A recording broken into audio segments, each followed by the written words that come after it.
So this video here is going to give you an orientation to some of the software that you need to use in this course. And that software is MyLab IT. So when you go into your course, and your course will probably have a different number than this one, you'll have modules. And when you go into the modules, inside each module, you'll have things that you need to do that will take you to the software. You'll need to do the quiz.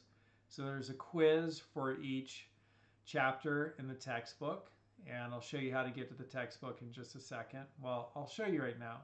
So here you have the Access Pearson link, and so here's the Access Pearson link. And when you click that, it'll bring you over here where you could choose Open Pearson. And when you click Open Pearson, you'll have some links, and one of the links here will be Course Home for student links, Course Home. So if you click that, and by the way, the first time you come here, you're going to have to purchase this software, and you can purchase this software online. So if this is my first time here, I'd click this link, and it would then prompt me, or it might have happened when I clicked the link here, Access Pearson, then click the link, it would then prompt me to purchase the software. And you could either purchase the software right online here, and it'll just pay for it, you'll pay this publisher directly, or you could purchase the software through Fresno City College bookstore if you need to pay for your books and software with some sort of financial aid, which requires you use the bookstore. You can buy it through the bookstore, and they'll give you an access code, which you'll then enter. But the easiest way is just to buy it right here. So when you come here, you could choose the course home. And when you go to the course home, you'll come into the course home. And at the course home, you have access to things like the Pearson e-textbook right here. And so you could go there and you can look at the textbook online. So that when you're back over here in our course and you go to modules, so I just clicked on modules right there, and you come down here to take this quiz. And when you click this to launch the quiz, I'm going to click it now, and it'll take me into the quiz.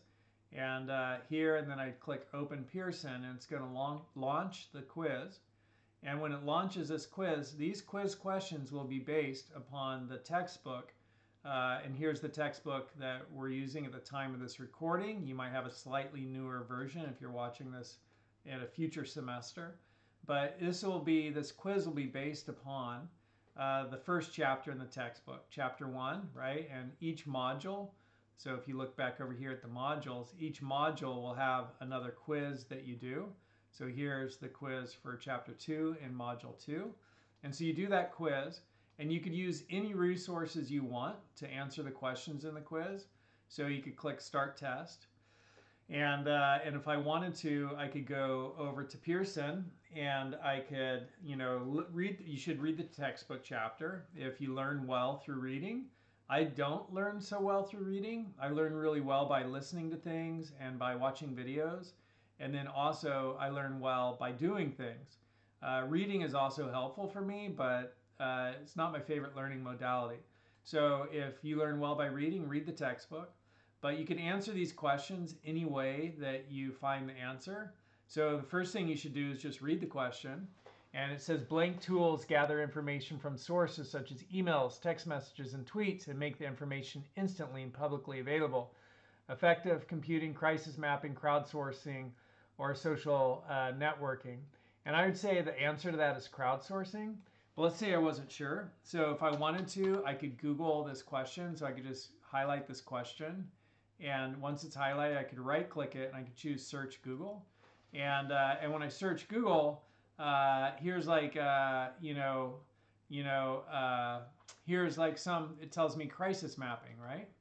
And so that's an okay way to do it. But I think you'll learn more if you highlight this question and then you go to ChatGPT. Let me get all the question here. And then let me find my ChatGPT, and I'll create a new chat. And I'll say, can you please answer this question for me and provide an explanation for the answer. And then put a little colon, and I'll paste in that question here. And then I'll submit this to ChatGPT.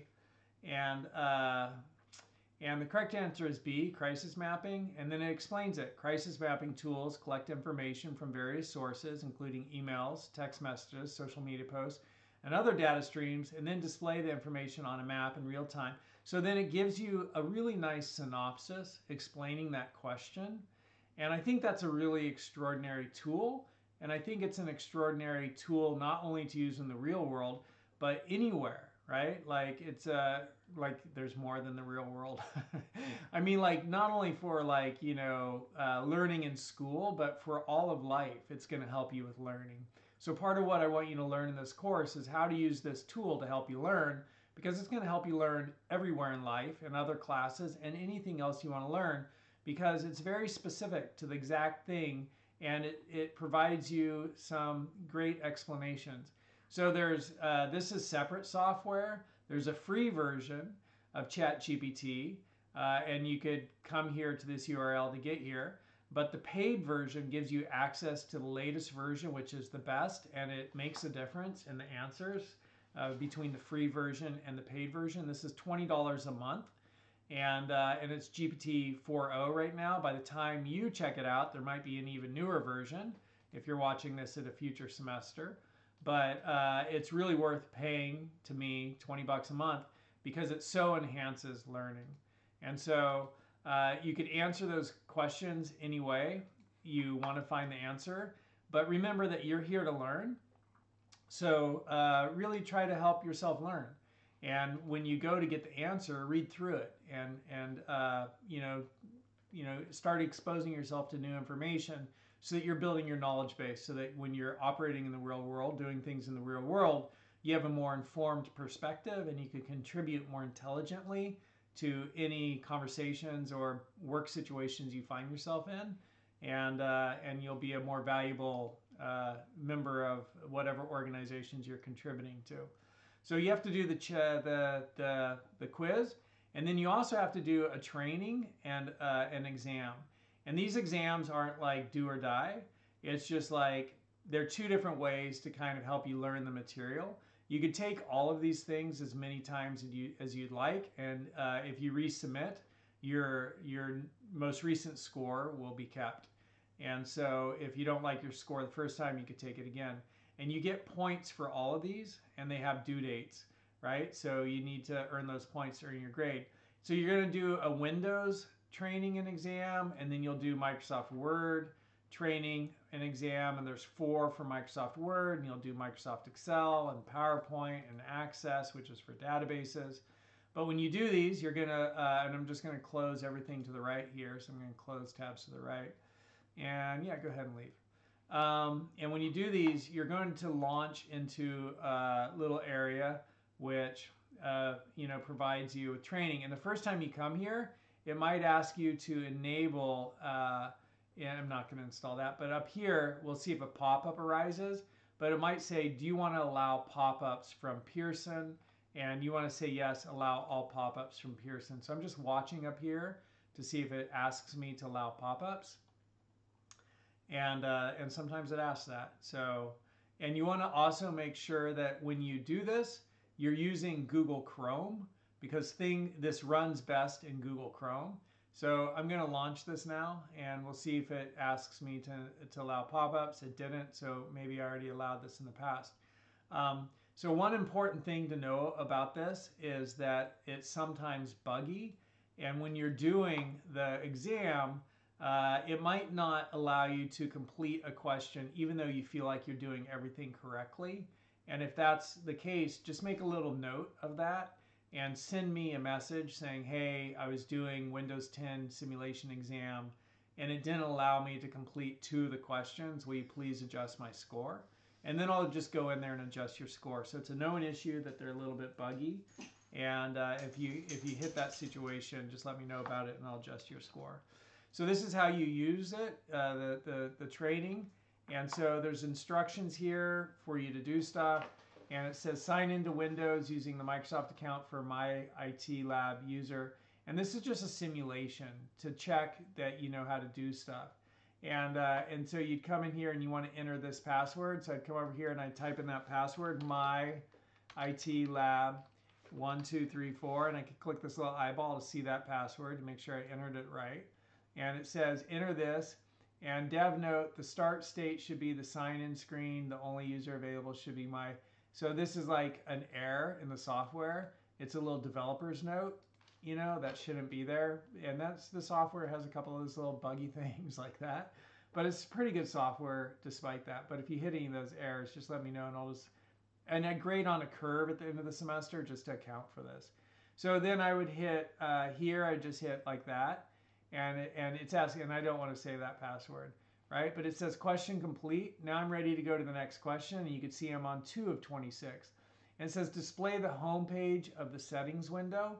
So change the desktop background to, so home page of the settings window. So maybe I want to just come down here and type in settings, right? And so here I bring up settings, and this looks to me like this is the home page of the settings window.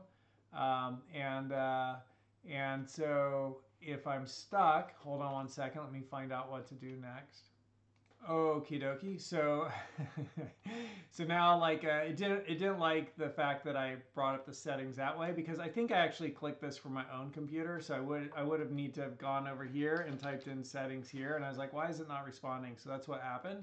And so when I click on settings here, and we now move from display the home page of the settings window, I'm like, why didn't that respond? But if I didn't know what to do there, and now it's telling me that's incorrect action, this is the next thing it wants me to do.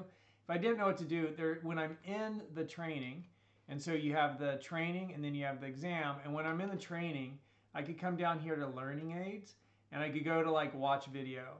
And in watch video, I could play a little video here, which is going to show me how to do this task. And then after I've watched that video, I could come in and I could do that task, and it will allow me to, you know, go through that task. I can navigate between the different items. There's 26 items to go through here. I can navigate through them by pressing those arrows. There's also a learning aid here where it's practice. And with practice, it'll walk me through it more. In the settings window, click personalization. So you can see it's like walking me through this step. So that's practice on, and I'm going to close the practice.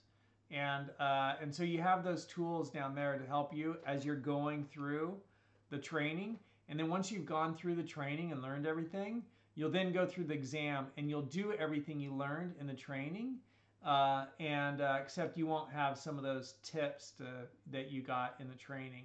And it says here I have 4 attempts remaining. But if I do this and I don't pass it, right, then I won't have got a couple of these questions. I could go to the next question. But then if I take this all over again, you know, I could try them all again, and I'll keep my most recent score. So that's how the training works, and that's also how the exam works. That's how MyLab IT works for doing all this stuff. These other ones in here are self-explanatory. You just click on them, so we'll click on that. And then there's some instructions, and it says describe the difference between reply and reply all. When is it not appropriate to use reply all? And so you could copy this also, Control-C, and you could drop this into ChatGPT, and you could get an answer for this, and you totally have complete permission to use ChatGPT in this course.